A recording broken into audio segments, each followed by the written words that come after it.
नमस्कार दोस्तों, आपके अपने YouTube चैनल स्टडी विद राज में आप सभी का स्वागत है। दोस्तों, आज के इस वीडियो में मैं आप लोगों को BTC सेकंड सेमेस्टर के प्रारंभिक शिक्षा के नवीन प्रयास विषय के फर्स्ट चैप्टर प्रारंभिक शिक्षा के सार्वभौमिकरण हेतु संवैधानिक प्राविधान एवं प्रतिबद्धताएं एवं बाल अधिकार पर आधारित कुछ दीर्घ-उत्तरीय तथा कुछ अतिलघु-उत्तरीय प्रश्न बताऊंगा जो कि प्रीवियस ईयर की परीक्षाओं में बार बार पूछे गए हैं। इसलिए मेरे वीडियो को एंड तक देखें और यदि वीडियो पसंद आए तो वीडियो को लाइक करें और यदि चैनल पर नए हैं तो चैनल को सब्सक्राइब करें। तो चलिए आज का वीडियो शुरू करते हैं। देखिए, सबसे पहला क्वेश्चन है, निःशुल्क और अनिवार्य शिक्षा के अधिनियम के अंतर्गत बच्चों के प्रवेश हेतु विद्यालय एवं शिक्षकों के क्या दायित्व निर्धारित किए गए हैं। निःशुल्क और अनिवार्य शिक्षा के अधिनियम के अंतर्गत बच्चों के प्रवेश हेतु विद्यालय एवं शिक्षकों के क्या दायित्व निर्धारित किए गए हैं। ये देखिए, क्वेश्चन 2016 में पूछा गया है, वेरी मोस्ट इंपॉर्टेंट क्वेश्चन है। तो देखिए, स्कूल और शिक्षकों के दायित्व क्या हैं। तो देखिए, सरकारी विद्यालय निःशुल्क शिक्षा प्रदान करेंगे, साथ ही निजी और विशेष श्रेणी वाले विद्यालयों को भी आर्थिक रूप से निर्बल समुदायों के बच्चों के लिए पहली कक्षा में 25% स्थान आरक्षित करना होगा।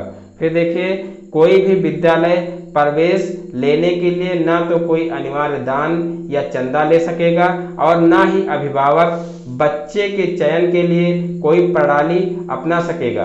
प्रवेश देने के लिए अनिवार्य रूप से चंदा या दान लेने की स्थिति में उसे 10 गुना अर्थदंड देना पड़ सकता है और चयन प्रणाली अपनाने के लिए पहली बार ऐसा करने पर 25,000 और उसके बाद अपनाई गई हर प्रक्रिया पर 50,000 का दंड देना होगा। यदि कोई स्कूल पूर्व प्राथमिक शिक्षा भी प्रदान कर रही है तो उसे इन कक्षाओं में सीटें आरक्षित करनी होंगी। इन बच्चों के खर्च को राज्य सरकार वहन करेगी। फिर देखिए, नेक्स्ट पॉइंट है, बच्चे की उम्र का निर्धारण जन्म प्रमाण के द्वारा किया जाएगा जो कि जन्म, मृत्यु एवं विवाह पंजीकरण 1986 के अनुसार दिया जाएगा, लेकिन प्रमाण पत्र के अभाव में किसी भी बच्चे को प्रवेश देने से इनकार नहीं किया जा सकता। देखिए, नेक्स्ट पॉइंट है, किसी भी बच्चे को किसी कक्षा में रोका नहीं जाएगा और ना ही स्कूल से निष्कासित किया जाएगा जब तक कि वह प्रारंभिक शिक्षा पूरी न कर ले। फिर देखिए, नेक्स्ट पॉइंट है, किसी भी बच्चे को शारीरिक या मानसिक यातना नहीं दी जाएगी। ऐसा किए जाने पर सेवा नियमों के तहत उस व्यक्ति पर अनुशासनात्मक कार्यवाही की जाएगी। फिर देखिए, नेक्स्ट पॉइंट है, अनुदान न पाने वाले निजी स्कूलों को छोड़कर सभी स्कूल एक प्रबंधन समिति का गठन करेंगे।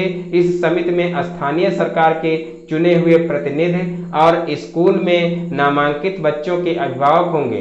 कुछ सदस्यों में 3/4 सदस्य अभिभावक में से होंगे। वंचित और कमजोर तबके से तथा महिलाओं से पर्याप्त प्रतिनिधित्व होगा। इस समिति के अग्र कार्य होंगे। देखिए, पहला है स्कूल के कार्यों का अनुसरण करना, स्कूल के कार्यों का अनुसरण करना। फिर दूसरा है स्कूल विकास की योजना बनाना और संस्तुत करना। फिर देखिए, नेक्स्ट पॉइंट है, सरकार या स्थानीय सरकार अथवा अन्य कहीं से प्राप्त अनुदान के खर्चों का अनुसरण करना। फिर नेक्स्ट पॉइंट है, अन्य सुझाए गए कार्यों को करना। आगे देखिए, स्कूल प्रबंधन समिति द्वारा बनाई गई स्कूल विकास की योजना राज्य सरकार और स्थानीय सरकारों पर अनुदान देने का आधार बनेगी। फिर आगे देखिए, शिक्षकों के दायित्व निम्नलिखित होंगे, यानी कि शिक्षकों के दायित्व देखिए क्या होंगे।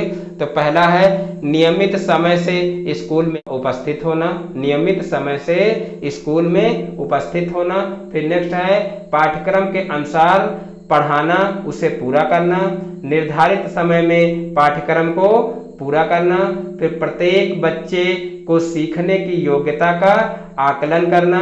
फिर नेक्स्ट पॉइंट है, नियमित अभिभावक बैठकें आयोजित करना और बच्चे की नियमितता, उपस्थिति, सीख में प्रगति के बारे में चर्चा करना।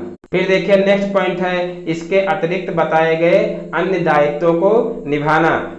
आगे देखिए, इस अधिनियम के लागू होने के 6 महीने बाद राज्य सरकार और स्थानीय अधिकारियों को यह सुनिश्चित करना होगा कि शिक्षक छात्र अनुपात अधिनियम की अनुसूची के अनुसार हर एक स्कूल में होगा। इसके लिए गैर शैक्षणिक कार्यों, सिर्फ जनगणना, चुनाव और आपदा राहत को छोड़कर शेष शिक्षकों को हटाया जाए। नियुक्त करने वाले अधिकारियों को यह ध्यान रखना होगा कि विद्यालय में शिक्षकों की कुल रिक्तियां स्वीकृत पदों से 10% से अधिक नहीं रहें। फिर देखिए आगे अतलघुत्तरीय क्वेश्चन कुछ दिए गए हैं।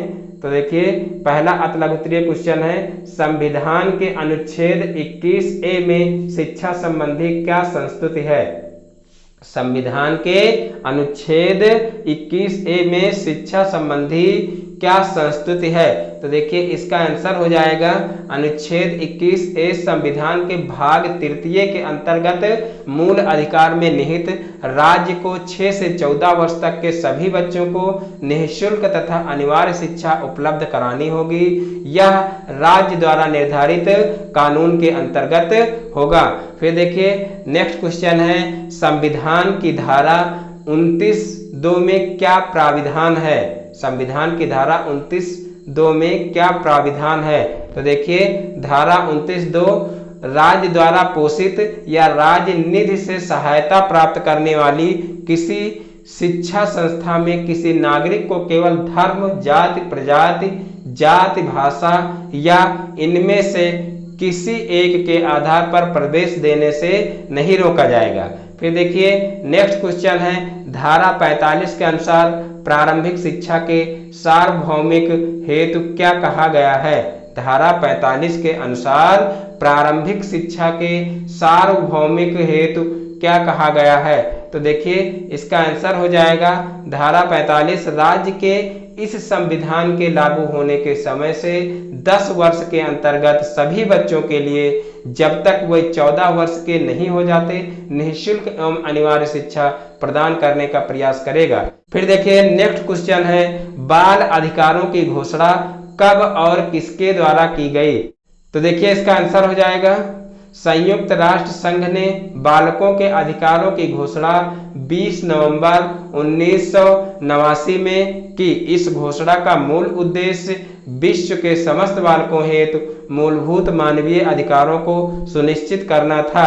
भारत सरकार ने इस घोषणा को 11 दिसंबर 1992 को स्वीकार किया।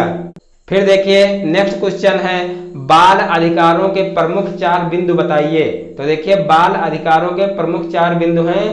पहला है बच्चों को जन्म के तुरंत बाद पंजीकरण और राष्ट्रीयता प्राप्त करने का अधिकार। बच्चों को जन्म के तुरंत बाद पंजीकरण और राष्ट्रीयता प्राप्त करने का अधिकार। और नंबर 2 है प्रत्येक बच्चे को अपनी राष्ट्रीयता, नाम एवं पारिवारिक नाम बनाए रखने का अधिकार। फिर नंबर 3 है बच्चों के माता पिता की इच्छा के विरुद्ध अलग न करना। फिर चौथा है माता पिता अथवा परिवार से पुनः एकीकरण और संबंध बनाए रखने का अधिकार। फिर देखिए, नेक्स्ट क्वेश्चन है, विद्यालयों में किस प्रकार की शिक्षा दी जानी चाहिए जिससे विद्यार्थियों में सभी धर्मों के प्रति आदर विकसित हो सके? विद्यालयों में किस प्रकार की शिक्षा दी जानी चाहिए जिससे विद्यार्थियों में सभी धर्मों के प्रति आदर विकसित हो सके? ये क्वेश्चन भी देख लीजिए, 2016 में पूछा गया है। तो वेरी मोस्ट इंपॉर्टेंट क्वेश्चन है। तो देखिए, आगे इसका आंसर हो जाएगा विद्यालयों में पाठ्य पुस्तकों के माध्यम से नैतिक शिक्षा दी जानी चाहिए ताकि उनके अंदर यह भाव उत्पन्न हो सके कि सभी धर्मों का आदर एवं सम्मान करना चाहिए, सभी धर्मों की अच्छी बातों को ग्रहण करना चाहिए, परस्पर सहयोग, सहकारिता, प्रेम, विश्वास तथा प्रत्येक व्यक्ति के धर्मों, विचारों, आस्थाओं, विश्वासों का सम्मान करने की विश्व बंधुत्व की भावना विकसित की जा सकती है। तो देखिए, नेक्स्ट क्वेश्चन है, बाल शिक्षा अधिकार अधिनियम 2009 के अनुसार शिक्षा का व्यय भार कौन वहन करेगा? बाल शिक्षा अधिकार अधिनियम 2009 के अनुसार शिक्षा का व्यय भार कौन वहन करेगा?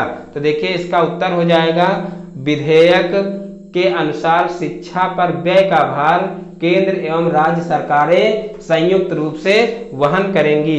फिर देखिए नेक्स्ट क्वेश्चन है, बाल शिक्षा अधिकार के अंतर्गत निःशुल्क शिक्षा उपलब्ध कराने पर सरकारी व्यय प्रतिवर्ष कितना बढ़ेगा?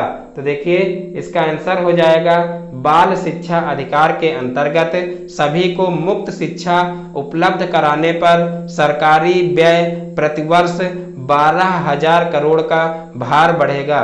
फिर देखिए नेक्स्ट क्वेश्चन है, बाल शिक्षा अधिकार अधिनियम के अंतर्गत क्या निजी ट्यूशन की छूट रखी गई है? ये क्वेश्चन भी देख लीजिए, 2015 में पूछा गया है, वेरी मोस्ट इंपॉर्टेंट क्वेश्चन है। तो देखिए इसका आंसर हो जाएगा, सरकारी स्कूलों में गुणवत्ता युक्त शिक्षा उपलब्ध कराने के लिए कई प्रावधान किए गए हैं। शिक्षकों को निजी ट्यूशन चलाने की छूट नहीं होगी, साथ ही शिक्षकों को गैर शिक्षण गतिविधियों में भी शामिल होने से रोका जाएगा। फिर देखिए नेक्स्ट क्वेश्चन है, बाल शिक्षा अधिकार कानून को लागू करने हेतु प्रदेश में कितने नए प्राथमिक स्कूल तथा कितने उच्च प्राथमिक विद्यालय चाहिए?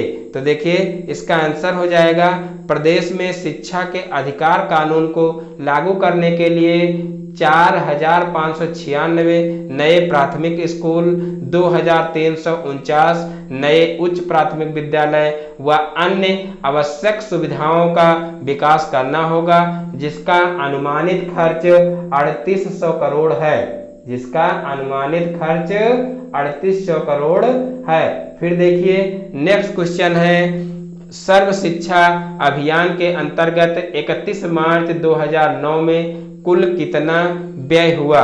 तो देखिए इसका आंसर हो जाएगा, सभी को बुनियादी शिक्षा के दायरे में लाने के लिए प्रदेश में सन 2001 से 2 में सर्व शिक्षा अभियान की शुरुआत हुई थी। इस अधिनियम के अंतर्गत 31 मार्च 2009 तक सूबे में 13,328.79 करोड़ खर्च किए जा चुके थे। दोस्तों आज के वीडियो में बस इतना ही। दोस्तों यदि हमारा वीडियो पसंद आया हो तो वीडियो को लाइक करें और ये चैनल पर नए हैं तो चैनल को सब्सक्राइब करें और बेल आइकन को प्रेस कर लें, जिससे हमारे आगे आने वाले वीडियो का नोटिफिकेशन आपके मोबाइल पर सबसे पहले पहुंचे। फिर मिलते हैं नेक्स्ट वीडियो में एक नए टॉपिक के साथ में, तब तक के लिए जय हिंद जय भारत।